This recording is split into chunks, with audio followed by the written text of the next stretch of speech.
Apply lubrication. To soften superficial tissues, we start with the grip face cup.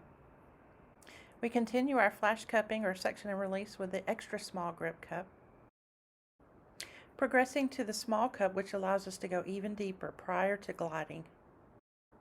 Now that the superficial tissue is softer, we can go ahead and begin gliding.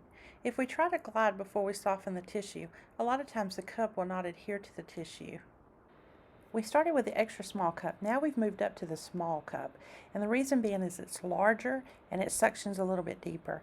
If we'd started with this cup to begin with, it wouldn't have been as comfortable for the patient and the fascia would have resisted us a little more.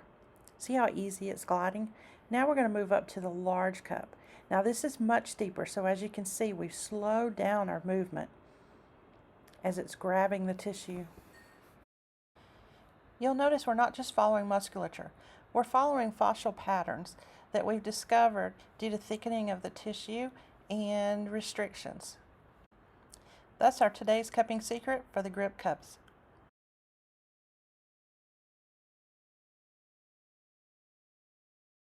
Make sure you hit the thumbs up to like this video and don't forget to subscribe.